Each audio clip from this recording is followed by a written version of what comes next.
Hi everyone, it's Jacqueline from Creating My Garden, and today I want to talk about hydrangeas.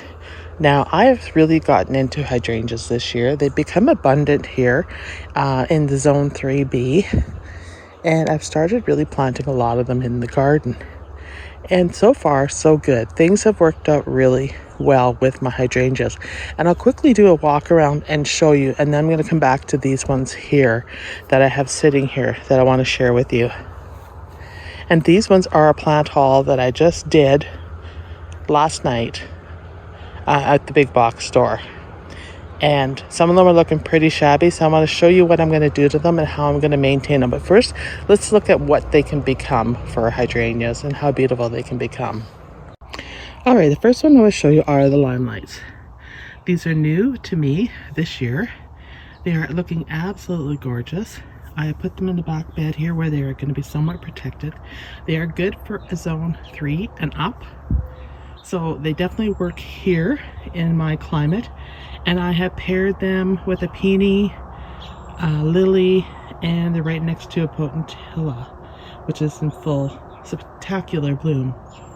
So they are already showing a tinge of pink on the leaves, as you can see, and they're absolutely stunning. Now they're very short right now. They're only about 2 feet high, but they're starting to branch out, as you can see from the top.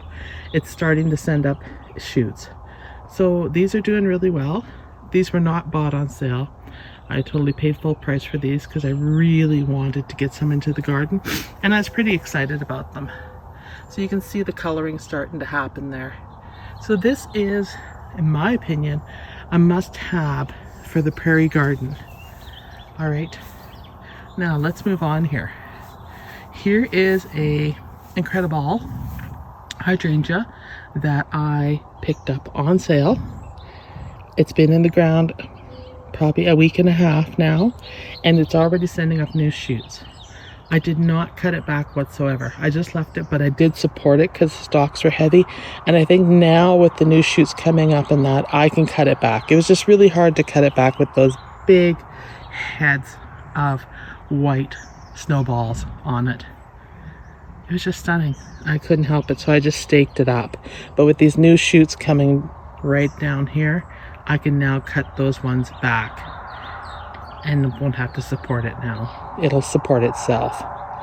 So that's one thing there. You see my sweet peas are pulling the whole support right over. Okay, let's go in this one. Here's another Limelight right here. I have 3 Limelights in this bed. Some are doing better than others. And this is another one. It's a little more sporadic in the blooms, but it looks really healthy and really good. So it's okay. It's doing well. And we'll go off to, here is the other Incrediball here.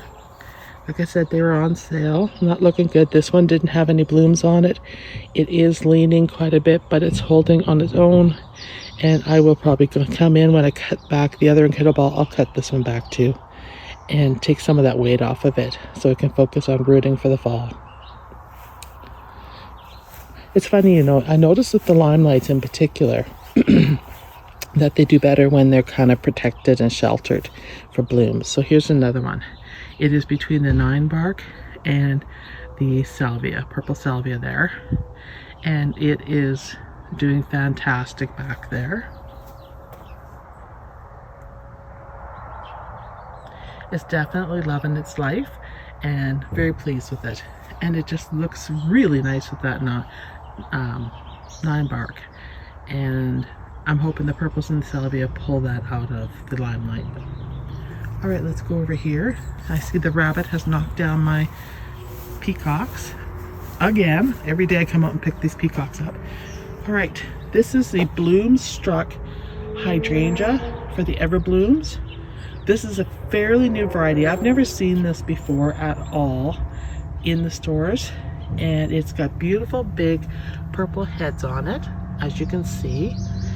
I have it back here in the corner where it's going to have lots of support and lots of room. It's well protected, and it's going to do very well here. And you can see over here there's new blooms on it, new buds. So a little bit of browning on the leaf, but overall it looks really good and really healthy. So this is good for zone 3 and up as well. It comes in pink as well as the purple. So I'm just gonna step out of this bed so I can show you the next ones. Oh, geez. These are Annabelles. And the Annabelles have done very well here. I have 3 of them in this bed. Excuse the noise. And one thing I do notice about them is because they are in full sun and they're getting full west sun in this bed, they would weep. So they need to be soaked every single day or they would weep while they set roots. Once those roots set, they should no longer weep, but that's what they have been doing. But they are looking amazing. This is their first year and they're full of blooms. Very, very happy. And you can see that one weeping, and you see my butterflies and stuff on the ground. We had horrible wind yesterday. There's no way I could come out and do any sort of video with how much wind we were having. It was just terrible. So that's how these ones are looking. This one over here is a panicle hydrangea, and you see it's got a lot more dotted pink on it, and it's doing just fine here. A couple little leaves of the brown spot on it, but that's nothing, and it's looking beautiful and it's loving its life. Let's go over to the other part here where I saved that one. Sorry, I'm probably spinning too fast for you guys. Where I saved that hydrangea. That was a house plant. And I moved it into the back garden bed. Left it there for probably a year or two. It did absolutely nothing. I thought it was done this year. I was thinking, it's going to get yanked out. And sure as heck, it was alive, but not doing well. So I have moved it. It has taken the transplant like a trooper. And remember, I'm zone 3B, and this was one of those Easter houseplants. It was the bright pink hydrangea that you get in a pot that you take home to your family or to your mother or to your grandmother for Easter, and you know, it's a houseplant, people throw it out. Well, I saved it and I put it in the garden. I've transplanted it here into this corner, and you guys, it is taking off. It is protected on all 3 sides with the fence, and it is doing fabulous. Now I have the 2 lilacs with it. I will be moving them. I'm going to give it the full room here to do its thing amongst the hollyhocks. A bunch of varieties of hollyhocks here that won't do anything until next year, so I'm kind of ignoring them. So anyhow, if you get a houseplant that's a hydrangea for a holiday gift, try to keep it going through the winter. Cut her back when she quits blooming, same as you would outside, and then plant it out. It will be fine. Just make sure you give it lots of water. So that's the scoop on that one. Very happy with that. I'm glad I was able to save it. Here's another Annabelle that's buried into the back of the bed. I got to get in here and clean this out. That's next on my hit list, to move things around and clean it out. But as you can see, it's doing okay there. It's protected with the fence. And they seem to love the protection. They do better when they're protected. So that works really well. Once I clean everything out, it'll get more air movement and it should be loving its life. I've got some tree shoots in there that are causing me some issues. Here's another one over here. It's doing okay. You can see some damage from the sprinklers on it. It has no buds on it at this point, so I'm gonna probably have to give it a feed. And it is sitting here beside the cherry, so it should be a nice contrast for colors.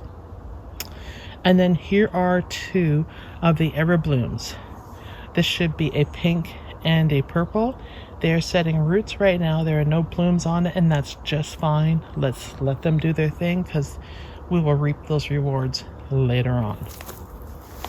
And I have one more to show you in the bed.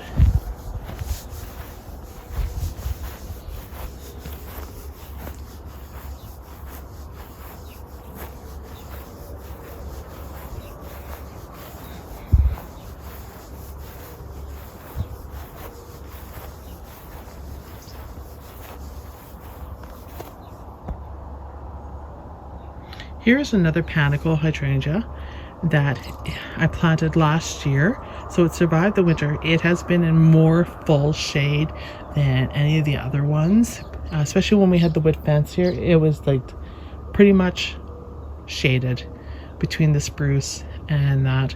And now with the fence coming off, it is looking a lot better. It's starting to get some buds on it and flower.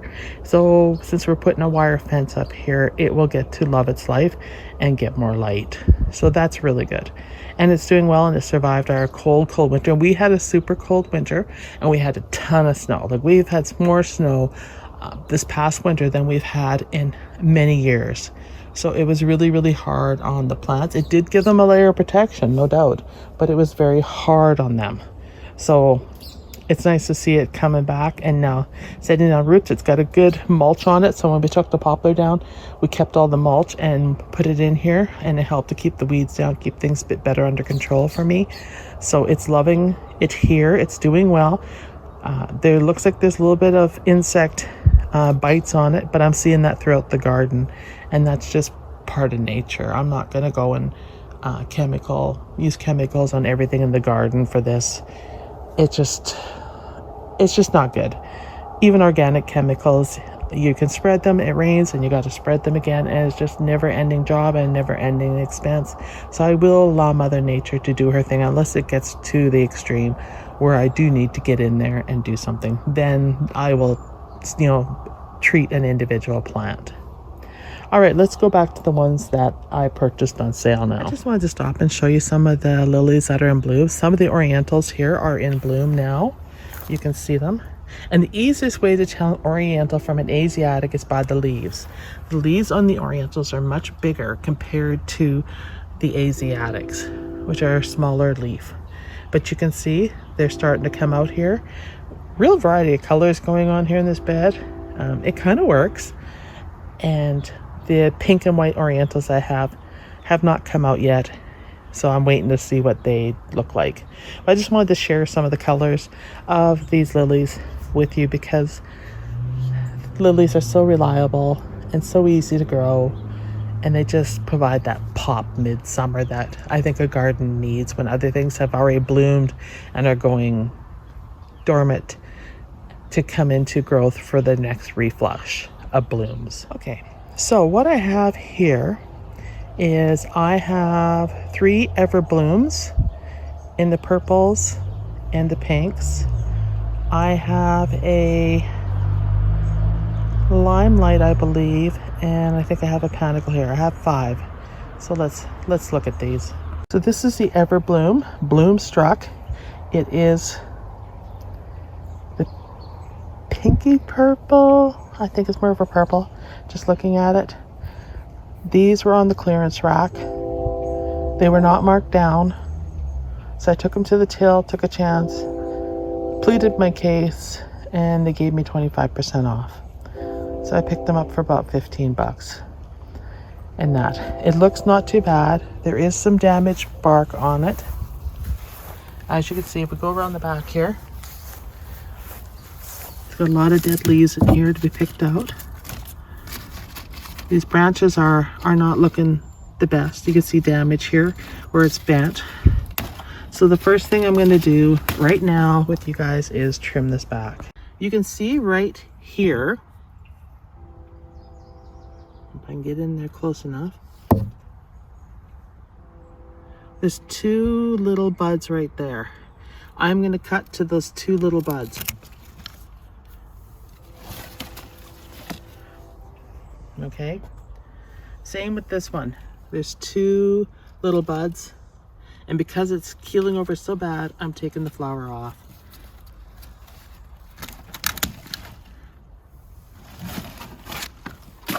So when you see damage like that, you got to deal with it.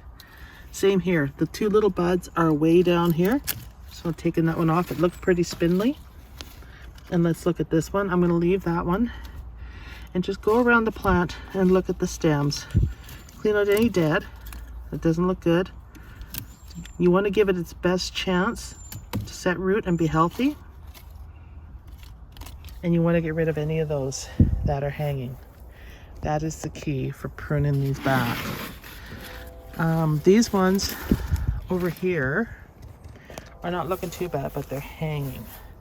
So I want to get in here and just have a quick look at what's going on in the center here. You see there's some wood here. This one's coming from down below. I'm going to take off that old wood.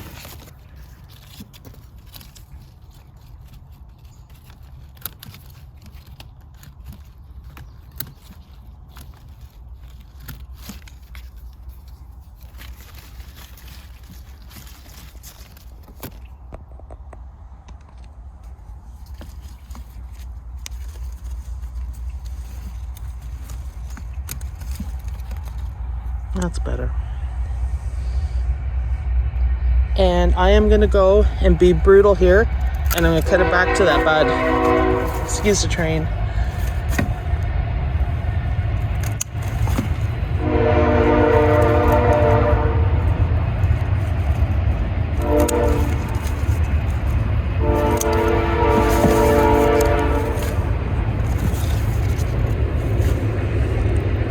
It looks better already.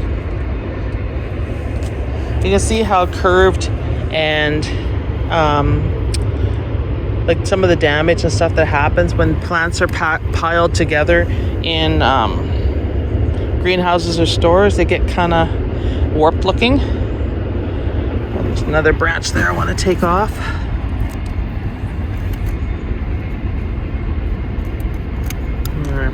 Okay, so that one's done.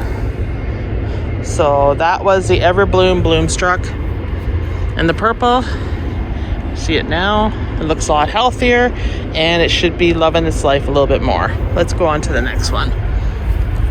Here is another one. You can see it is much healthier than that one, but it is bent all the heck as well from being piled together in the greenhouse and in the garden center in particular. I think the greenhouses are more careful. The garden centers are not. Here is the blooms, which is stunning. And I can leave those and let those finish. I mean, it's not hanging as bad as the other ones. I'm just gonna, but there are some branches in here that gotta go. You can see in there. So we're just gonna go through and cut some of that stuff out, clean up the center out so you can see better. Clean out like some of this and some of this. Let's give the plant some air in there.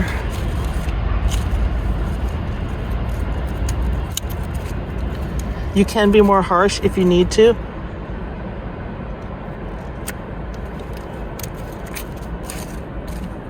This one is hanging really bad. So I'm gonna cut it back to there where you can see the little shoots are right there. Oh, they're so small, it's hard to see. I don't know if I can zero in more where you can see this. See the little red shoots there? Right here. There they are. Whoops. Right there. All right, so that's how you clean that out. Yeah, that one is not bad. If I was gonna cut these off, I would cut them right here. You can see the new leaves coming. Cut them right there. I'm just double checking through this plant.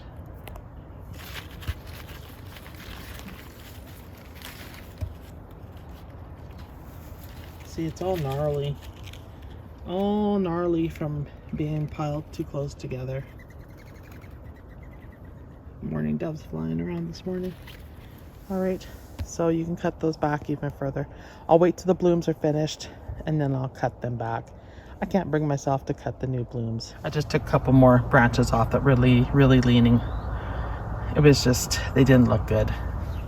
You can see how this is leaning to one side. So when I plant it, I'll have to stake it up till those blooms finish. The other one, since I cut it, looks a lot better.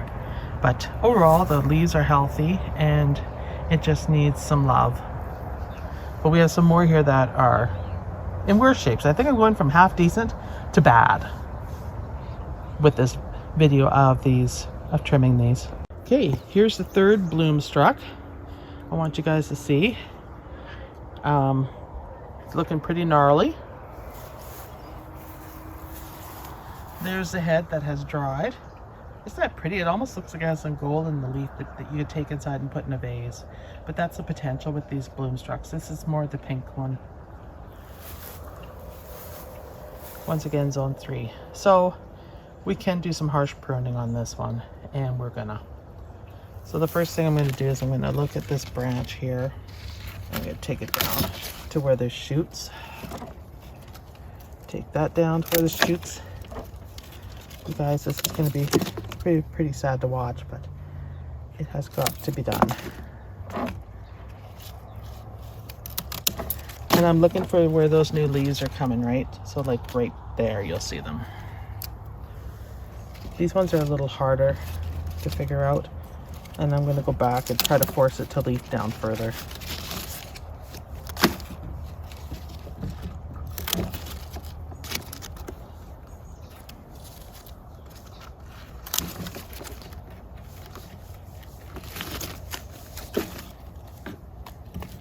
You can see on this one, there's some leaves right there, so I'm going to cut right there. I'm going to take these leaves off that they look ugly.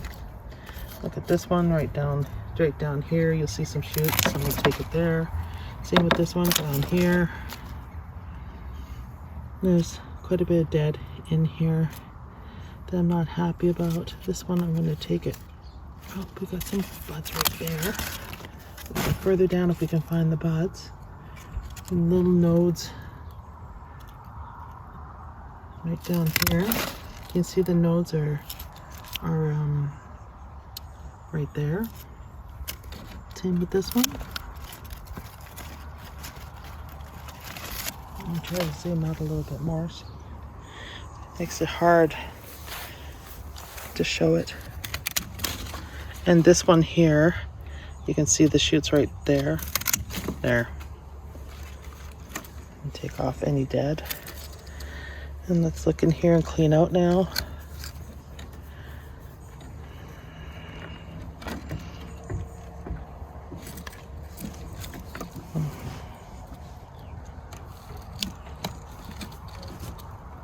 We can get a better angle on that. Oh, and let's get rid of this straggly branch. There. Now she's rocking. Take out that one, which is already busted anyhow. Take off, let's look at this one, yeah. Take off this dead buds. Put the energy to the new leaves. Okay, let's get in here with the cut. There we go. All right. So that looks better.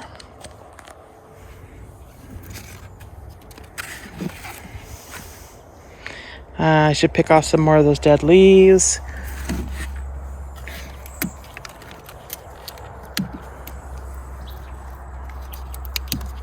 There. All right. That's how you revitalize a sale hydrangea. Okay, let's go on to some even worse ones. You can see all the stuff coming off.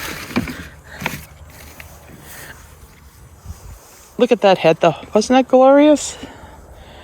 That's a shame. But the plant, it's all about saving the plant. All right, let's have a look at this guy. This is a proven winners. Incrediball. This Incrediball has seen better days. So we're not even gonna fool around with this one. We're just gonna get right at it.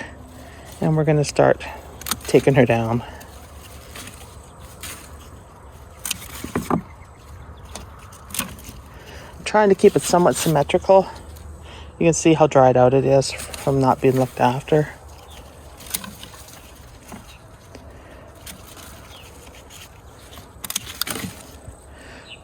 Once you find those buds on the plant, it makes it a heck of a lot easier to cut her back.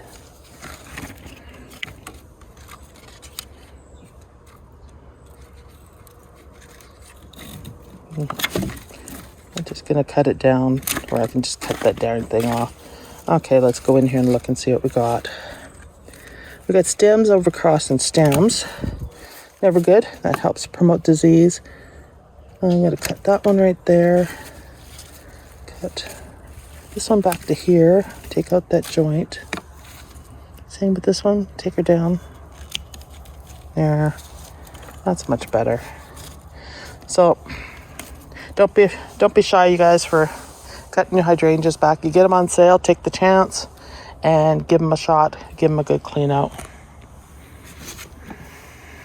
There's still a few more things I could take off in there, and I will when I plant it. And you see I picked this one up for $10.49. But you can see a huge difference. And yeah, I am taking a lot off. For sure. But you can't save stuff like this.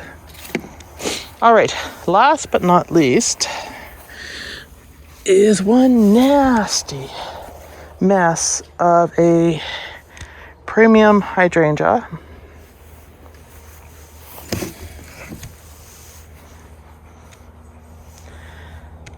And this one is a little bit different. So we're just going to go in and clean it out first so we can see what we're working with here. There's weeds in here. There's debris.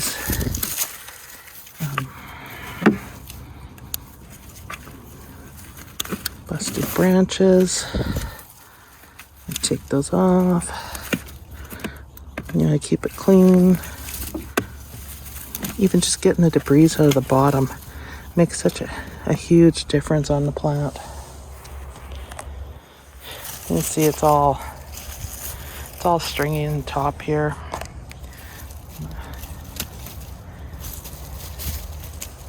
Clean that out. Look at this. Just so I can see what's going on, I'll just give it a quick cut here. These are weeds. And look at that. This one's had better days. It definitely needed to be on sale. We put this back to that leaf. And come back here. This one's totally not looking the greatest. So I'm gonna actually come in here and cut that whole branch off there. Just to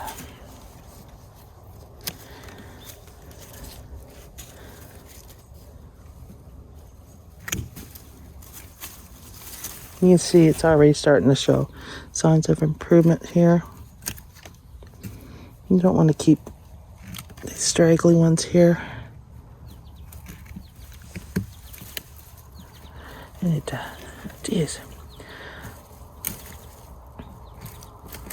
There, that's better. The cleaner cut. And you want to get rid of any of these hanging through the middle. Let the air move.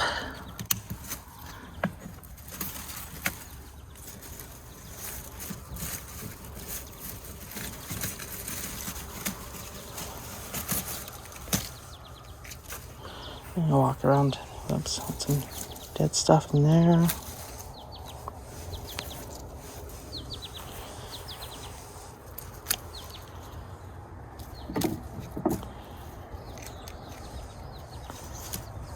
Looks better.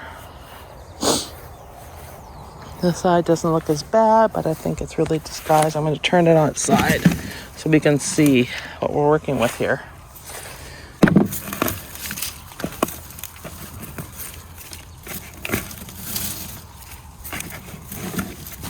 Gnarly branches. Find these gnarly branches are really hard to cut cleanly. It's this one.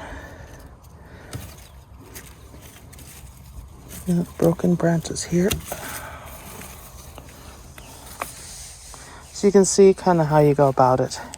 So just go through, clean them out, cut them back as much as you can. And then, like with this one in particular, I'm going to plant it as is, and then I'm going to come back and cut it out once it settles in. So, really took a lot off these. There's a lot of brown in here, but I think it's in enough shock without me going at it any further. If I did go through it, I'd cut all these flowers off, which I could do. This is a little bit different of hydrangea because it's blooming on old wood. So, You could really hack it down or leave it as is and let it settle. So I'm going to leave it as is and let it settle in, and then I'll come back and reevaluate in about 3 weeks and see where it's at. All right, you guys, that's it for the hydrangea video and how you deal with sale items and prune them back hard. Don't be afraid to be a beast when it comes to dealing with your hydrangeas. They will thank you for it. This is Jacqueline from Creating My Garden. I hope you enjoyed this video and I hope it was informative. You know, really all I'm doing is applying all my tried and true techniques that I use for plants in general to the hydrangeas. The big thing is just knowing the difference between old wood and new wood on these, and that helps guide you. But these plants are really helpful in guiding you where they need to be cut to. Because when you see them with shoots like this starting, little leaves, it helps you know that you can cut down to there safely and not kill the plant, right? So that is a great guide for these. So they kind of help teach us how to look after them. So the next thing will be to figure out where I'm planting these, and I'll probably do a video on that once I figure that out. But right now I just wanted to get them in tip-top shape so that they're easier to plant. So thank you for watching. Please like and subscribe, and don't forget to share this video. If you have comments, please share your tips and tricks for how you look after your hydrangeas or things you've encountered and how you've dealt with them. I would love to hear that, and I'll see you in the next video. Thank you. Let gardening warm your soul, everybody. Bye.